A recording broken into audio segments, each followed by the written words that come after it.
Well, it's the last day session of Book 1 of the 2022 Magic Millions Yearling Sale, and the world has gone topsy-turvy.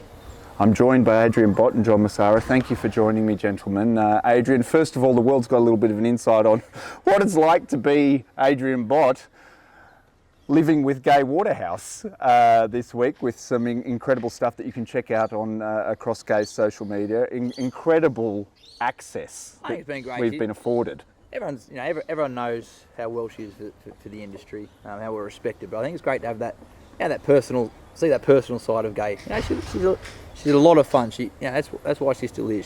She genuinely lives and breathes and enjoys what she does. Those clips I think give everyone a bit of insight to that, and the bit of madness or magic that goes with it. So it's a lot of fun. We enjoy ourselves. There's a broken Gay-shaped mould lying around somewhere, isn't there, John? She is one of a kind. Oh, she's an icon. We won't see another like her for a long, long time. Because she's got the the ability, the expertise, but also a kooky personality that makes her unforgettable. So we won't forget her for a long time. But she's here to stay for a while longer, don't worry. I'm sure she's going to continue to leave a mark. 100%. If anything, I think Gay's as comfortable in her skin as she's ever been. She found a great balance. She's had the grandkids up here. We've been able to sort of relieve some of the pressures and the stresses of the industry, the businesses. I guess we're seeing that bit of a common trend with the training partnerships. But if that's allowing someone like Gay to have that longevity within the industry, and obviously it's a fantastic opportunity that I'm in. But for everyone else and for Gay, I think it's only a positive that we can help keep her around. That's one of the stories for people viewing from home, the Gay story. John, for you, this sale, the word robust has been thrown around quite loosely, probably over the last decade in the bloodstock market. Magic Millions yearling sales don't get much more robust than this one, though, right? No, it's probably the best one I've been to. Go on. Well, it's a matter of clearance of stock. I don't remember another sale where you had 93 or 94% clearance. It's amazing. It's really quite amazing. And this is from the guy who stood the very first Magic Millions winner, so he's seen a few. Yeah, I've seen a few. I was here from the start. Yeah. But it's been a very strong sale over a big catalogue. We're not yet finished. So it's most surprising. But I think there's an undercurrent running through our society at the moment due to, I suppose, the scare of COVID and what the press has said and done and what governments have been saying. I think it's the concept of you only live once. People are just beginning to spend, and if they've got some savings put aside, they say, you know what, I'm just going to go out and buy a bigger boat or buy another house, upgrade my house, or we've always wanted to buy a horse, let's go buy a horse. So I think people are living now more courageously and more expansively because they feel they've had a shave with death because of what they've been hearing. So it's changed the market, the market perception of what they should be doing, not doing, and so they go out there, they're courageous, they're buying horses, they're going to have fun. Is that a fair comment? I mean, you're kind of at the coalface with this. You interact with, as we walked down here, you had to stop about 15 times for selfies. It was like knowing one of the Kardashians. I felt quite special for a little while. Are you seeing this as well? There's no doubt the industry's in such a fantastic place. Thanks to largely the administrators be able to help put us in such a position, racing for great prize money. But the sales itself has definitely been very competitive, and I was trying to understand the reasons, but I sort of quickly stopped trying to find the reasoning and sort of went with it, made the adjustments. I guess there was times where early in the sale we were sort of working off the past, and we had to sort of readjust pretty quickly. Right. We're going to be left behind, so we wanted to be competitive and just understand that's where we are in the industry, in the world at present. How everyone is, whether it be financially, they're the decisions that they make, and the market's there to buy these horses. So we need to be there, shopping, supporting everyone, and importantly for us to be able to have some horses to offer our owners and be competitive at the races. We need the quality stock, and it's here. We do so much legwork, so we've got to be strong on the horses that we like. I asked Vin and Henry this question last night, John, and leading out of what the two of you are talking about. Are we doing enough as an industry to leverage this sort of sense of you only live once, or if I'm going to do it, I'm going to do it now? Can we do more? Well, look, there are so many things that remain undone in the industry, which are on the people might think on the periphery, but they're not. I think we need to really have a holistic approach to racing and breeding, to the whole industry, and that means, think more closely about employment, animal welfare. There are so many things that we can do better than we're doing at the moment. And I think we realise that, and our regulators realise that. It's a matter, if possible, to get some unanimity amongst the various states and some really big steps forward now. Do we need to call the regulators in about the fact that you bought a deep field from Coolmore stud today? I mean, this is not generally the strategy that has been employed traditionally by your good self. What was thinking about that purchase? Well, I've noticed that they've started buying not a single Doubts and Schnitzels, and I felt I should reciprocate. And that's what I did today. You did it. Well, this guy's been helping you out as well, There's a few little purchases here and there. You guys have been very, very busy.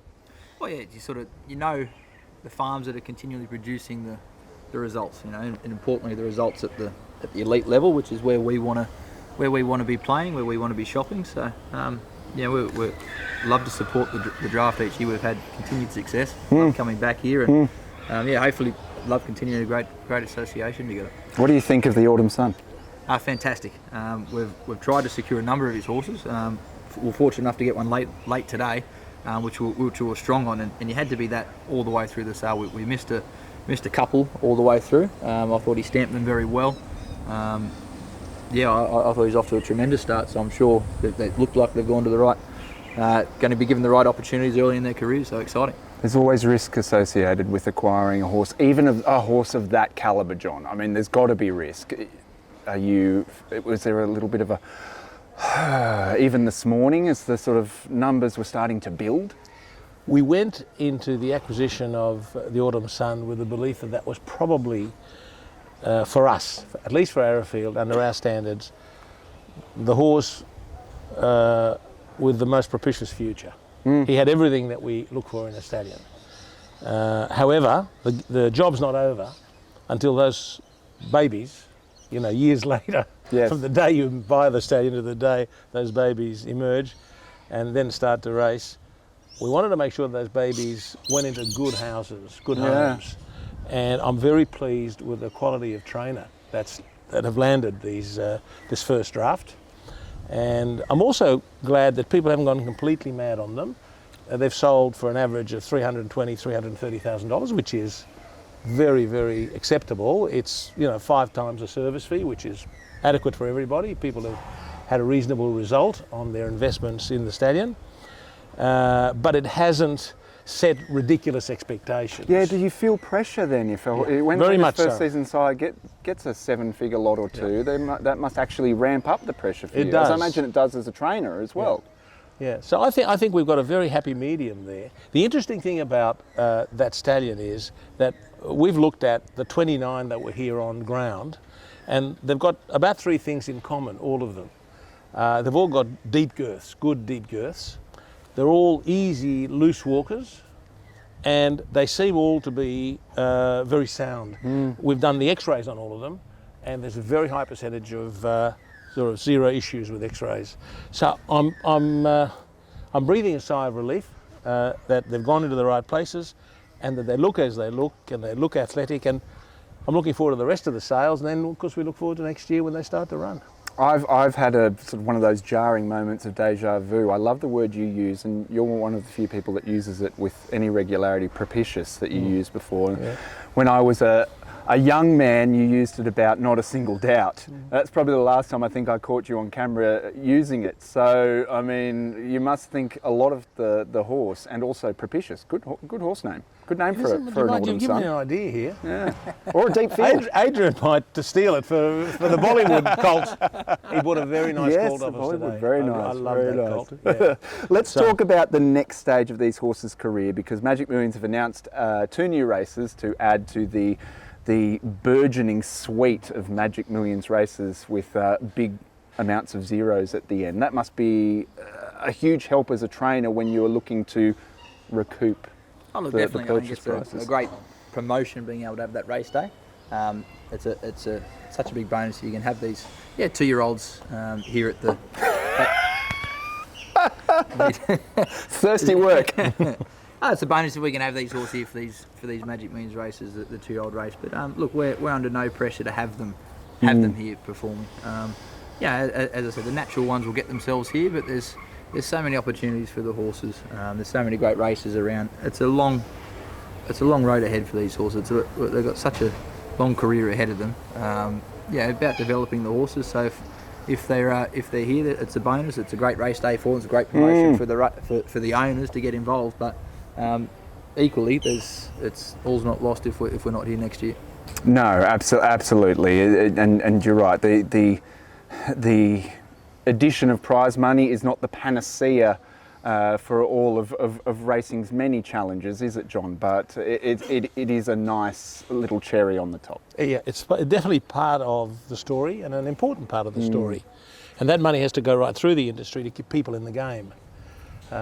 Yes, you do want your big races where people can have a life-changing moment, but there are thousands and thousands that need to get some of that cash flow to keep themselves going. Yeah. And you never know when the next great trainer or the next great jockey or the next significant owner will come from. They do start from meagre beginnings.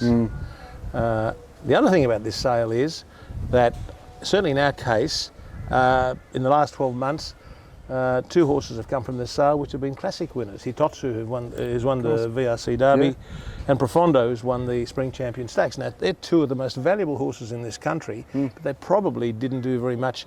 I know Hitotsu did a bit as a 2-year-old. Certainly, Profondo never looked at a track at 2. No. So, yes, you do try to bring them here if they're ready for it, but there is life after the Magic Millions if they're horses that need a bit more time, as Adrian has said. That Derby win was an incredible training performance. Yeah. It was a beauty.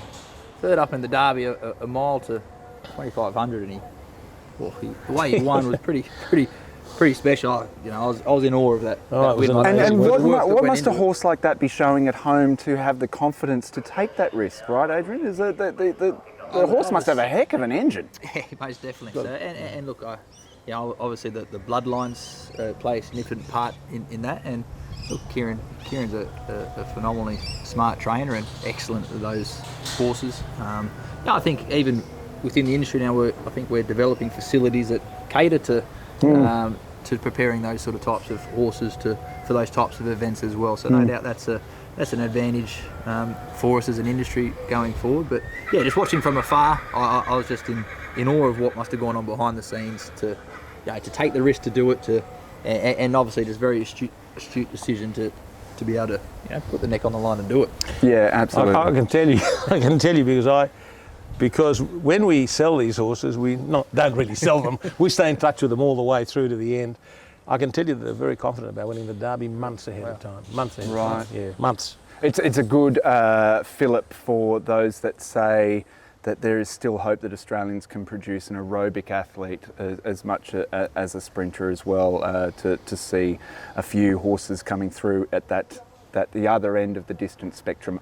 I'm mindful of both of your time, so I'm going to ask you both one more question.